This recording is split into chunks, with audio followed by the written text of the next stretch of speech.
Our guest is the Honorable Stephen Kalonzo Musyoka, former Vice President, the last Vice President of Kenya, and the leader of the Wiper Democratic Movement Party.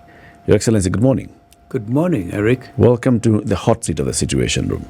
Indeed, honored to be here so early in the new year. Allow me to say Happy New Year to you, Eric and Ndu. But where I come from, our name is Nduku. I'll take that from you for today. She knows it. She knows she's Nduku. Much as she may deny it. Okay. So you've heard that it's about Kiwi and what Kiwi is saying. You want to support somebody. I'm sure you sponsor many people and you've sponsored many people through with school fees. Indeed. Over the years. This year also, you can support them by buying for them Kiwi as they go to school, because they definitely will need shoe polish in school. And as you purchase the shoe polish for them, then they also get into a draw for school fees. And they may also win school fees. Very innovative. Very, very innovative. But I heard Nduku talk about the scouting movement. Yes.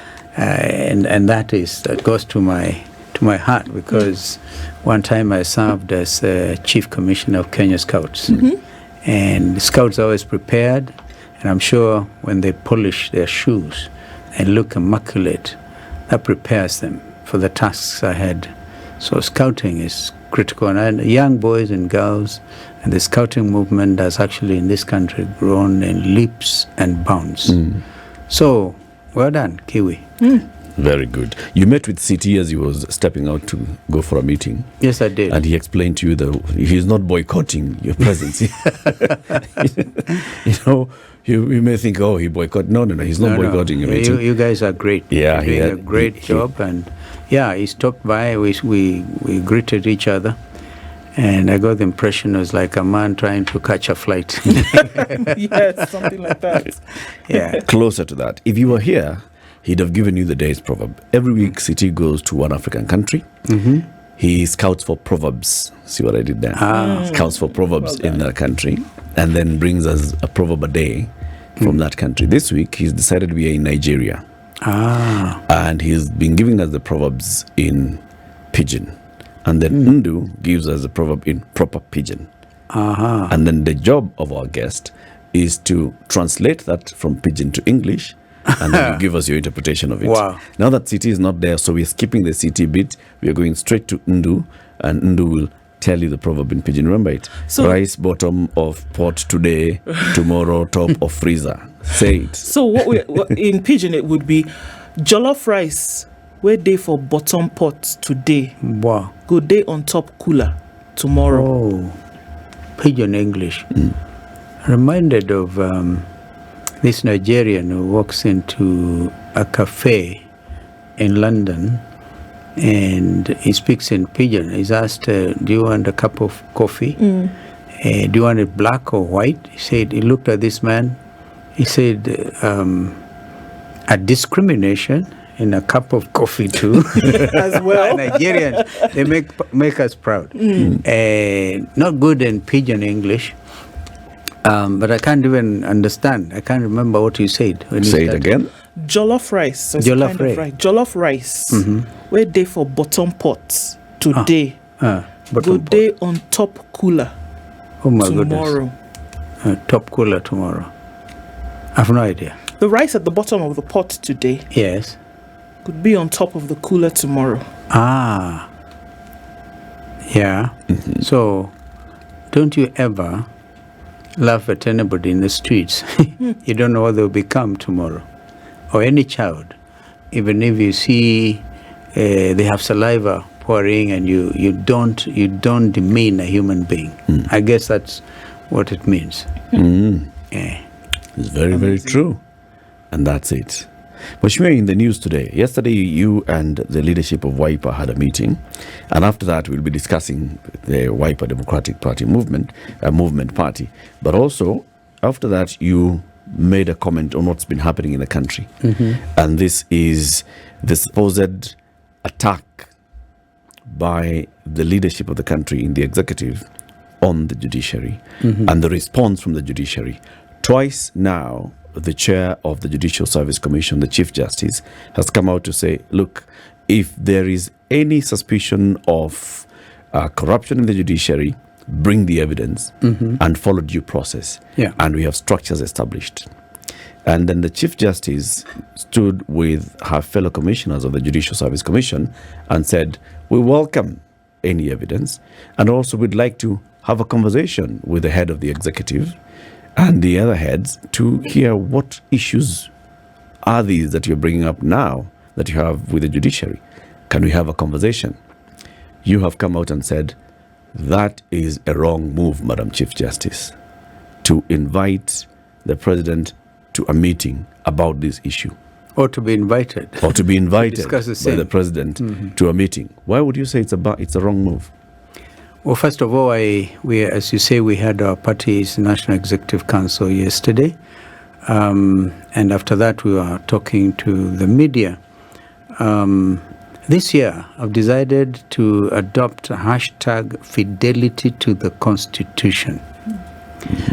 Madam Justice Martha Koome is the president of the Supreme Court. She's also the chairperson of the Judicial Service Commission. Yes. And the mandate of the Judicial Service Commission is really to look at integrity of all the judicial officers, including their welfare. And therefore, to be invited by the executive, the other arm of government, I think we need to remind ourselves as Kenyans all the time that there are three pillars of government. The executive, the legislature, and the judiciary. And I think this time I've chosen, not just because I'm a practitioner and a counsel. Senior counsel. Yeah, senior counsel, if you like. Yes, not very like. An advocate, but actually an advocate of the High Court of Kenya. And therefore, to some extent, maybe one can think chest thumping or anything. Far from it. Constitution 2010 is our sacred document. And if we act in a manner that demeans the principle of separation of powers, then we're inviting anarchy. Therefore, I stand solidly with the remarks made by the President of the Supreme Court, her leadership, and ask her to remain vigilant. Because I can't understand why herself or the president would want to say, let's meet and discuss these things. What's wrong with meeting, Your Excellency? Well, there's nothing wrong with meeting. They don't even need to announce that they are meeting. I'm quite sure when we have state functions, the Chief Justice is always out there along with the Deputy Chief Justice and others. But why make an announcement? They are meeting to discuss what? This is where the issue is. They are meeting to discuss issues to do with governance within the judiciary. Well, the president should restrict himself to governance within the executive. Therefore, an announcement that goes to say they are going to meet and iron out differences is for me, unfortunate. And that's what we said. Do you think it is undermining the independence of the judiciary? Not only undermines the independence of the judiciary, it raises serious suspicions. Remember, the deputy to William Ruto openly said that on Thursday he's actually going to lead a procession, or is going to petition, is going to see the Chief Justice carrying a petition against a High Court judge, whom he actually, unfortunately, goes even to name publicly. That goes against all the known rules of practice and decency, and I call it an absurdity. If indeed Mr. Gachagua is going to walk to the Chief Justice carrying a petition, for me, the world should be watching, because I don't expect this country to have fallen to that level. Are you saying that he shouldn't? He shouldn't. It would be a shame if he does. If he has an issue, and if trying to be a judge in his own course. Because he's complaining that this particular judge passed a ruling against him. The normal thing is to have done an appeal or whatever, but not to talk about himself. And a person at that level, making it look like the judiciary has to do with only Gachagua is unfortunate. Mheshimiwa, if Geoffrey Rigathi Gachagua, as an individual, yes, feels that he was taken to court and the way the judge conducted themselves in a particular case was not proper, and he has issues to raise about the conduct of this particular judge, maybe he even has evidence to show that there was influence in the conduct of the judge, should he not raise it? He should, but the normal thing is, I'm sure he had the representation, because when I last checked, I don't think Gachagua was a lawyer to be able to go and do that, and a person at his level should have proper legal representation. I think his advocate is failing is in his duty in trying to advise him on the avenues that are open for that kind of dialogue. Does the law say that you must use a lawyer to file a complaint against the judge? Not necessarily. You know, there are, in criminal matters, for example, an accused person can even represent themselves. And they can even at other times call off representation, but if they were properly represented by advocates, they can say, no, in this case, I'll represent myself. Okay? That is normal for persons accused of committing various crimes. But again, at the level of a person, of a deputy president of a country, going before the Chief Justice to represent himself, tells you a number of things. And here, we're dealing with a heavy matter. And Kenyans have not even come to terms with what actually happened. Okay? Because it's soon after an election, and a judgment had been made that monies were corruptly obtained or something to that effect. I didn't even follow the details of this case. But the person holding the office of deputy president surely should act with decorum in matters to do with respecting other state institutions. In this case, the judiciary. And if it happens that is using this occasion, the debate about whether we should have fidelity to the rule of law or whether we should just sing choruses in the streets and malign the conduct and the practice of the law, then I think the whole thing is taken completely out of context. Let me come back to the issue of the invitation to a meeting between the president and the head of the judiciary. And you say you have serious issues with this. Previous Chief Justices, the Chief Justice Emeritus David Maraga, Chief Justice Emeritus Professor Willie Mutunga. Professor Mutunga, before them. Professor Mutunga told us about the relationship that he had with the two heads of the executive, Mwai Kibaki and then Uhuru Kenyatta. And he said he would seek dialogue with the president when there were issues. When there's an issue of a recommendation for the appointment of judges and there would be delay, he went and had a conversation with President Kibaki and said, what is the issue? And the president told him, these are the issues that I have with the judges. And they had a conversation on the appointment of the judges, and it happened. He also sought meetings with President Uhuru Kenyatta, and they had a conversation because the president would have reservations about taking certain action that is expected of him. And the Chief Justice would come to him to have a conversation on why not. Chief Justice Emeritus was complaining once, twice, on having sought meetings with President Uhuru Kenyatta and Uhuru not even responding to him, and saying because of this, we then have a complete clash and a breakdown of communication between these two crucial arms of government. If the judiciary is not having a conversation with the executive, and the executive seems to be disobeying court orders, the head of the executive is known to have publicly made statements about the judiciary, and I'm seeking meetings with him, we're having a problem with the judiciary. So you look at those two. One where a Chief Justice says, I have sought and secured meetings with the president, unresolved matters and ironed out issues, and we have had a smooth operation of the judiciary. Have gotten money, have started building courts. Another one where a Chief Justice says, I have sought meetings to understand what the issues are, And I am not even getting that. And that's why we are having issues that we are having. And then we have a third Chief Justice who says, I'd like to have a conversation.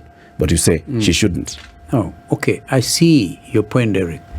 But do you remember, you've given a catalogue of situations. I think there's another situation, rooms between the judiciary and the executive. Do you remember ever Chief Justice Emeritus William Mutunga or Justice Maranga going public to say, I'm looking for a meeting with the president? This is normal in the course of business. Maraga openly sought a meeting.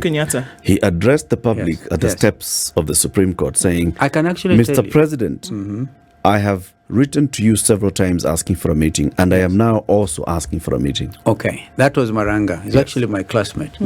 I can tell you this, that should not happen ordinarily. A Chief Justice should not go out and say, I want to meet the president.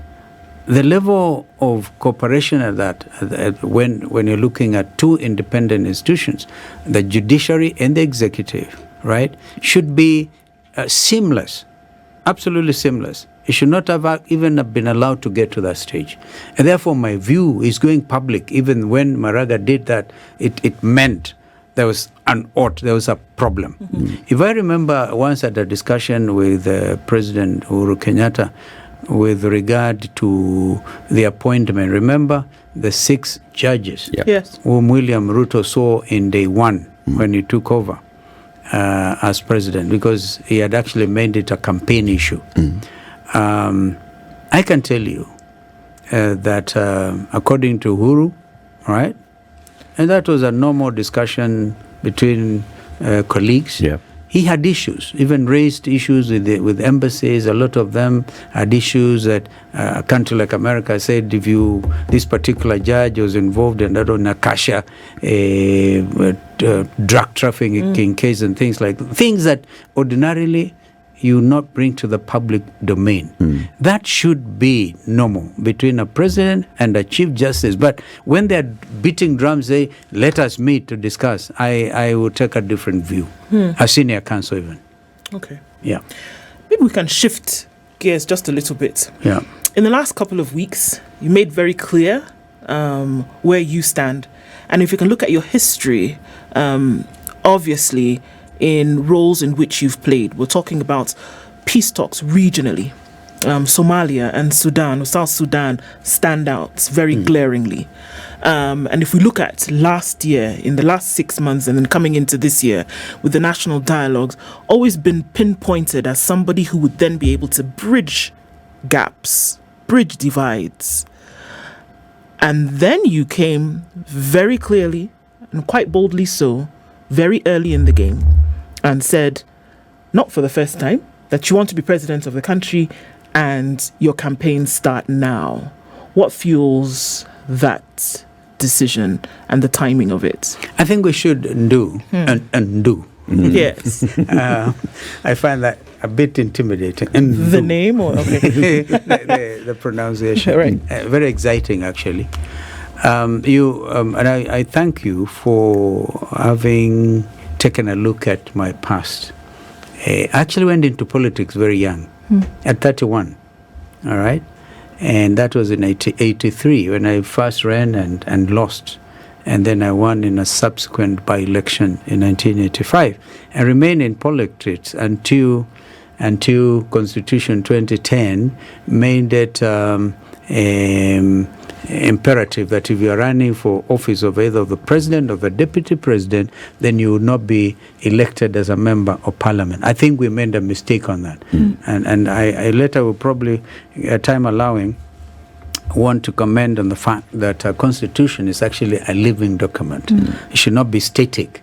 So those proponents, for example, the Building Bridges Initiative, who unfortunately got things politicized, and we missed an opportunity, in my view. And that opportunity actually been creeping through the back door, including the National Dialogue Committee, which I was privileged to co-chair. But, over time, because I grew up in a situation in Sekuru where I used to hide from marauding bandits, My own mother would hide me. We would sleep not at home for fear of getting houses torched and things. I grew up wondering, thinking the world should be better than this. So when an opportunity arose for me to play a role, first of all, I thought of Somalia. I remember I met the late General Aidid. You may have forgotten about that person because he took over from the first president who eventually died, actually, I think, in Nigeria in 1991, the overthrow of Siad Barre. Yep. I met Aidid, and I was foreign minister, and he actually told me we will make sure there's peace between our borders, between Kenya and Somalia.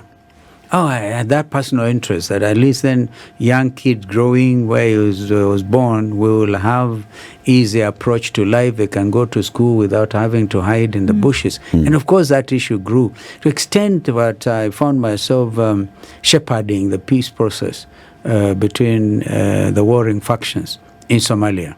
And we had the famous Bagathi talks, for example. That time I was foreign minister twice, actually, under Kibaki. I was foreign minister under Mzee Moi and Kibaki. Both leaders have rested. And they gave me opportunity to grow in diplomacy. And then my passion to work for regional peace. Peace at home and peace in the region. One time I used to work for a company. You may have heard of a gentleman called Manu Chandaria, one of the famous industrialists. Yep. He gave me a job. Actually, he had handed for me, and he gave me a job as his legal officer to try and reclaim properties that had been expropriated by General Idi Amin, the group companies like Mabati Uganda, Mabati Limited, and companies in Tanzania. But when he gave me that job, the border between Kenya and Tanzania was closed. To travel to Arusha in order to service group companies like Kibo March and others, I had to obtain clearance from State House Dar es Salaam, and I'll get that clearance at the border in Namanga. I just wanted to see how far we've come. There was such tension between Kenya and Tanzania. Itself a result of the collapse of the East African community in 1977. A terrible mistake. And so then again, opportunity arose for me to work to resolve that situation.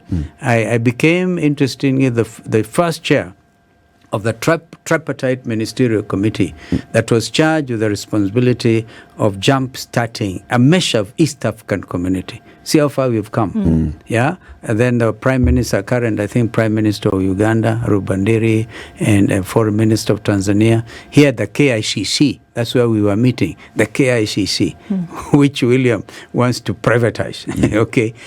We then were able to start the community. So I think that my passion is in making sure there's regional integration, working, free movement of goods and whatever. So the community today, and by the way, your viewers or listeners may want to note that the current European Union, as constituted, European Union Commission, right, was fashioned along the lines of the East African community, which we collapsed in 1977 because of politics, regional politics of misunderstanding. And I see, as we speak today, the possibility that we're going back that way.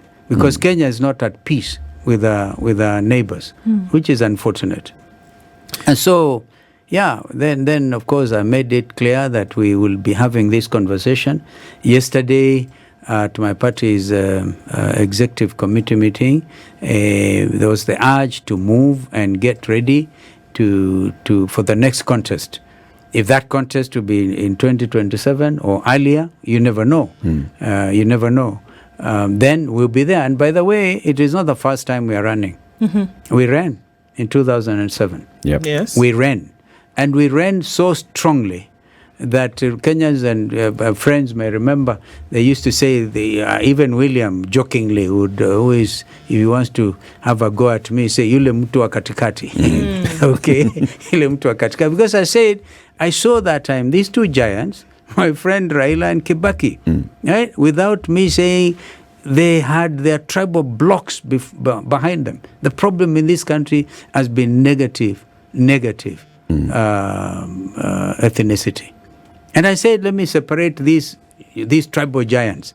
Coming from where I do, again, remember the story I told you about Syed Barre and the story of Aidid. I felt this man from Sekuru can bring this country together. And as it turned out, that's how I became our country's 10th vice president. You say the last vice president? Of course not. It's just terminologies, I think. But the roles are the same. I think I've heard you say that before. When it comes to vice presidents, you were the last one to hold that office, and then the others have been deputies since then. But say the 10th. I think it's 10th vice president. The 10th vice president of the republic, because that is history. Yeah. That is our own history. The good, the bad, and the ugly. We carry it as long. Yeah. And we're having a conversation with the Honorable Stephen Kalonzo Musyoka, the party leader of the Wiper Democratic Movement Party, the 10th vice president of the republic. He says he wants to be on the ballot in the next election. It's 2027 constitutionally. Kalonzo is saying you never know. You never know. It could be early. I don't know what he knows. He'll tell us. Maybe he knows something.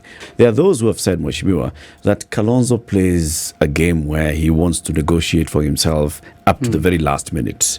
Look back at when you left KANU together with the others and went and formed the National Rainbow Coalition with those in the NAK. Those of you in LDP then by 2015, in the 2005 referendum, you formed ODM.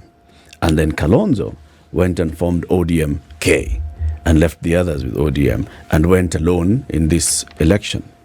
And then later, even with Wiper, even in the last election, when these leaders that you were friends with and you're having conversations with were talking about forming Azimio, Kalonzo was talking about forming One Kenya. And in the very end, you still ended up with the Azimio One Kenya and you coming in with One Kenya. And the people you were forming One Kenya with left you and went to Kenya Kwanza. So why Kalonzo plays alone until the very last minute where he seems to be negotiating something for himself? No. Eric, I've never been a selfish leader. I've always been guided by what is in the best interest of our people and our nation. The problem, I think, has been that I've been principled. My word is my bond.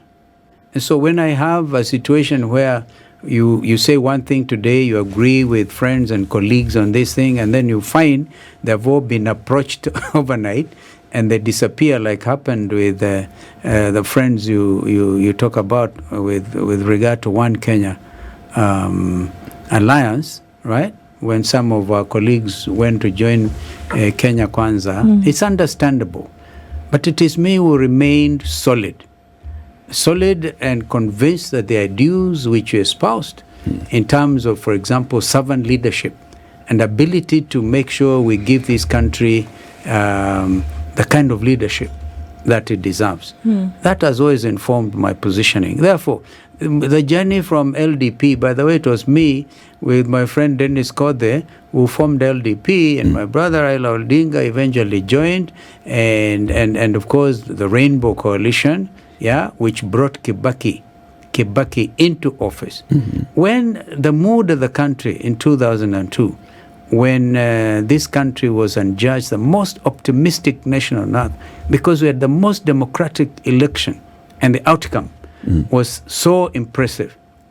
I remember Mzee Moi was trying to urge me to stick with KANU, and he came all the way on the Mombasa Road, and I remember I used the words sitingiziki. I will not change, because the moment you take a position, a coalition, I believe in, and like now we are in Azimio la Umoja One Kenya coalition. I believe in it. If people run away from it, it is not Kalonzo Musyoka is changing, but them. Okay, and I wanted to look at that in the history. When I then chose to run in 2007, by the way, the history of ODM and ODM Kenya, Eric, you got it wrong. What came first? ODM Kenya. All right?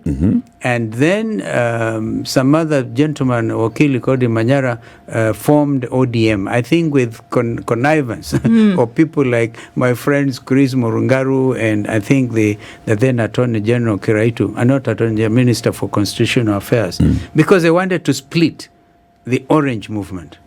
Because we tried to register ODM Kenya, ODM, and then we were told, no. ODM exists. There's another ODM. So we say ODM Kenya. And I remember the late General Kaiseri holding hands from Parliament to go to Sharia House looking for the certificate of registration of ODM Kenya.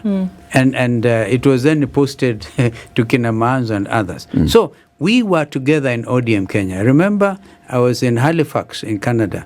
And I told Najib Balala in Kisumu that time, announced that ODM, the Orange Movement, is going to be a party. So, in a way, from the background... So you're saying you're not the one who split... No, absolutely not. From Raila, it was the other way around. No, it was the other way around. So Raila bought, if you like, he didn't buy, I can't remember. I don't have evidence that he bought. But this other ODM, became an easy vehicle. Because we did not even know how to, I keep on saying, we didn't even know how to divide the orange. All right? So he took an orange... complete orange. We took one slice. We called it, at least if you looked at that orange, when I ran in 2007, the orange was slashed. Sliced. So we didn't even know how to do that. It was very unfortunate. We didn't have the time. And this is why I'm now convinced these political decisions need to be taken early enough so there'll be no confusion. You see, what happens is the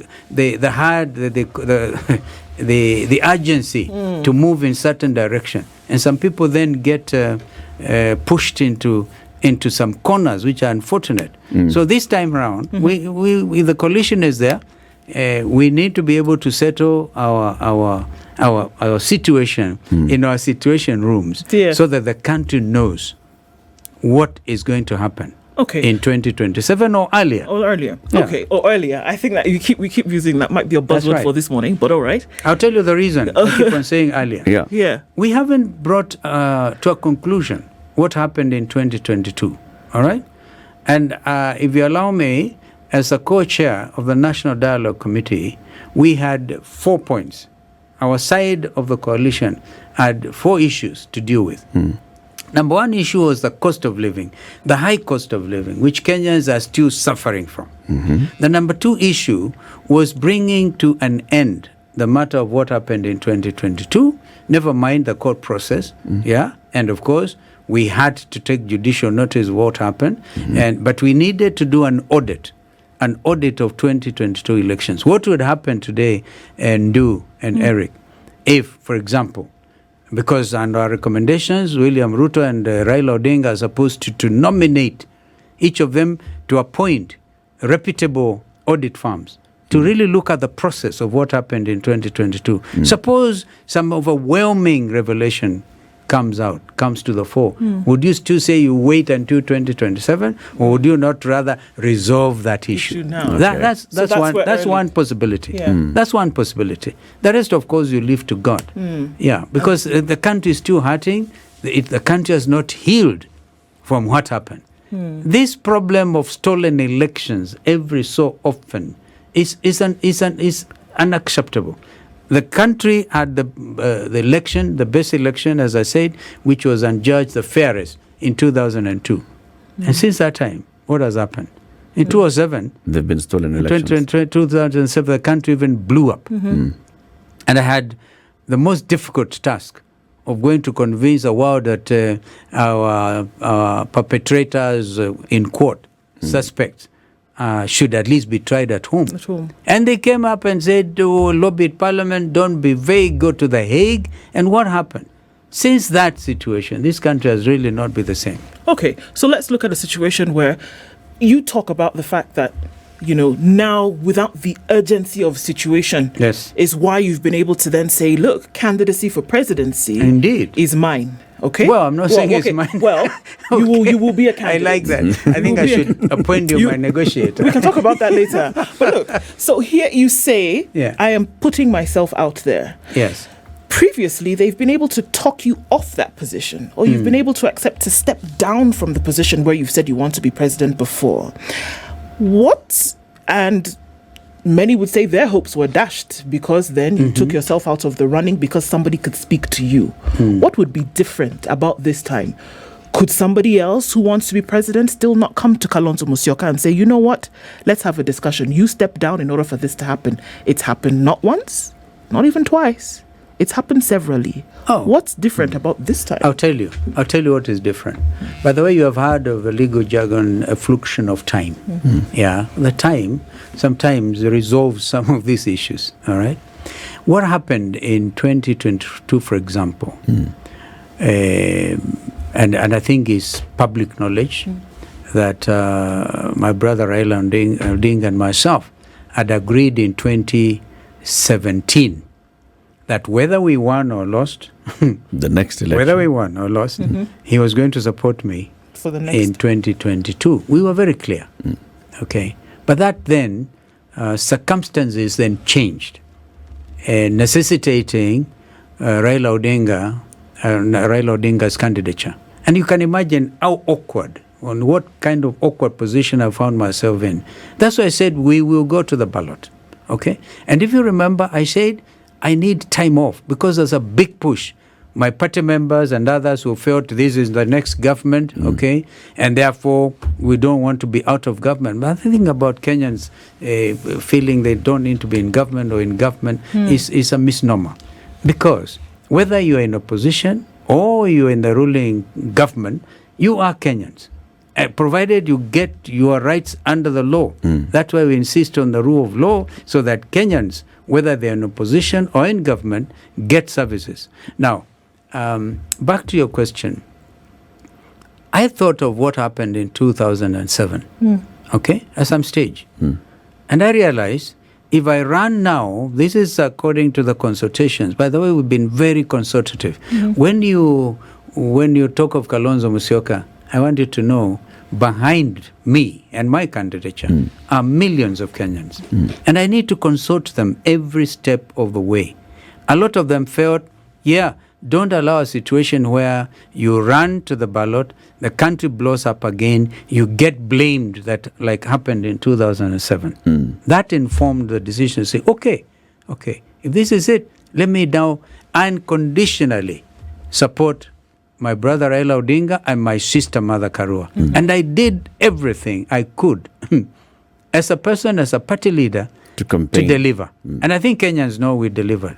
So you were not bullied into a position? No bullying. It cannot be bullying. No, it cannot be bullying. But there are strong feelings, very strong feelings, that we needed to form this juggernaut. Okay? And of course, Kenyans know that it was a very difficult issue. It remains a very difficult issue. We actually don't know today. It was a difficult issue. What is this? Because you're saying there were compelling other forces that then led us to having Raila as candidate again and not you. What is this? What is it that made Raila not say, we have a deal? This was a transition election. Uhuru Kenyatta it was always going to be a transition election. No.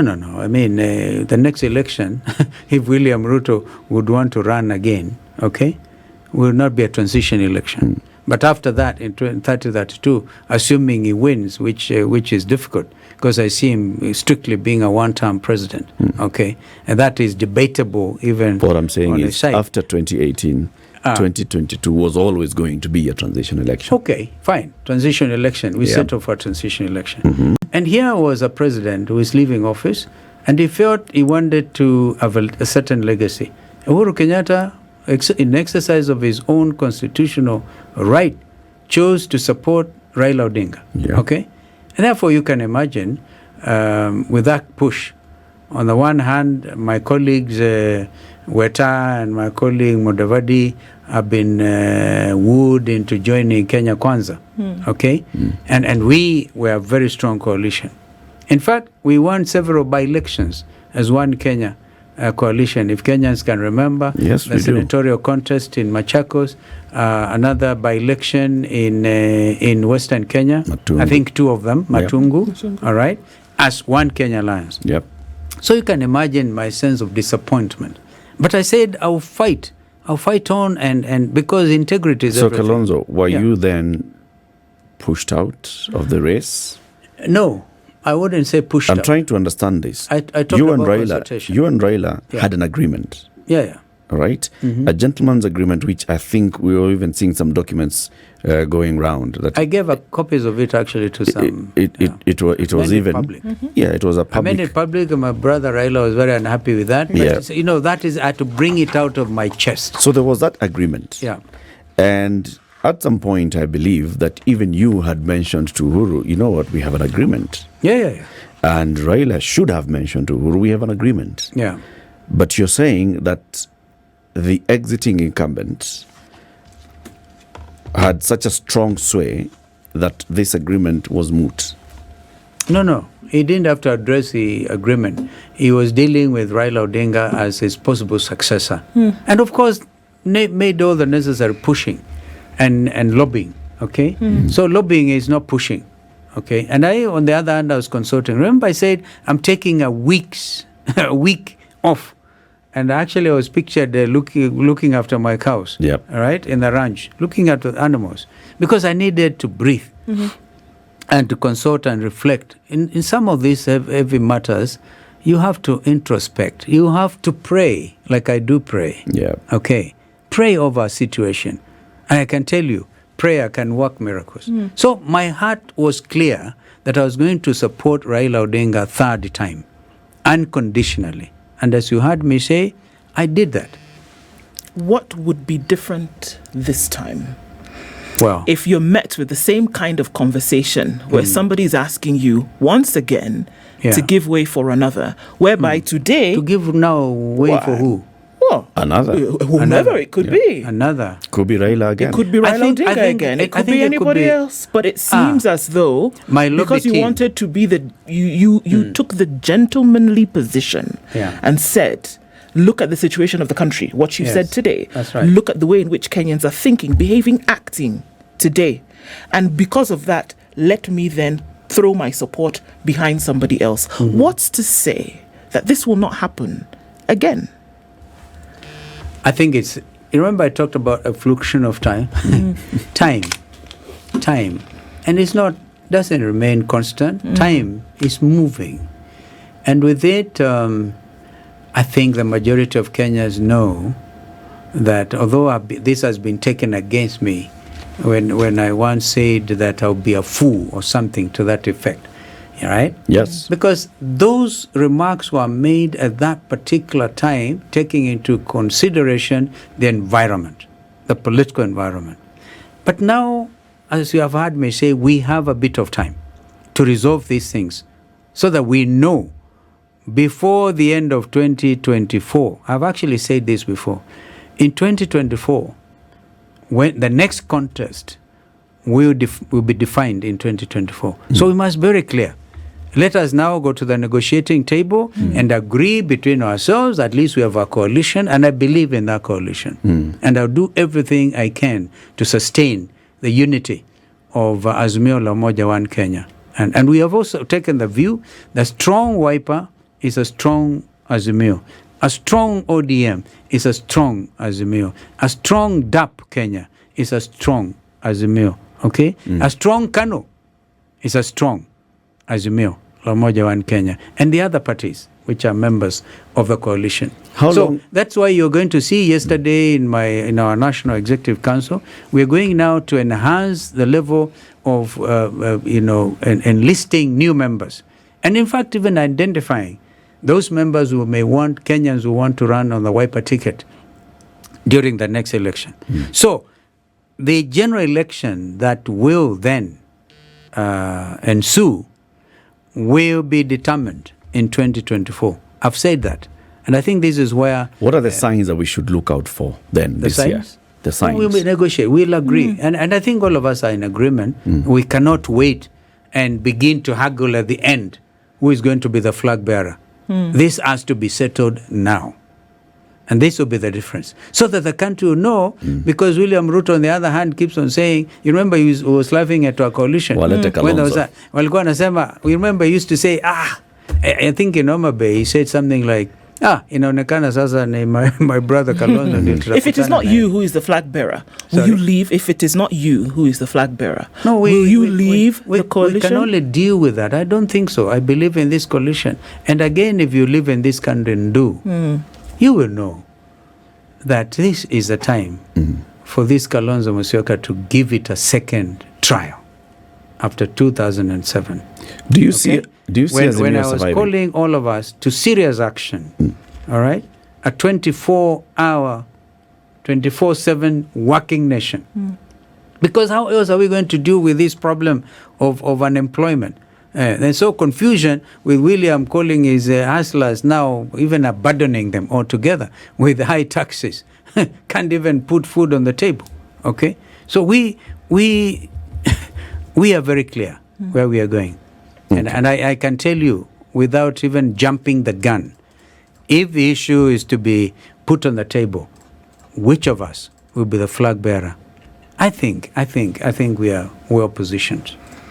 We will go into the news and then we come back and continue this conversation. And question that I want to ask is whether you think the Azimio One Kenya alliance will survive to the next general election. We will deal with 2027 here in this room because that's what we know as the next election. Yeah. Whether the Azimio One Kenya coalition, it's coalition, not alliance. Azimio One Kenya coalition will It's actually a survive. political party. There's a bit of confusion. Party. We'll be debunking it. Okay. Coalition political party Alliance. will survive up to 2027 with everything else that's happening. There's a Kamwene conversation happening on one side. There's ODM people saying no, but we are strong, but why do we need the others? So all these things. The Honorable Stephen Kalonzo Musyoka is our guest this morning. Keep it here. He'll still stay on after the news. This is the Situation Room, the only way to start your day.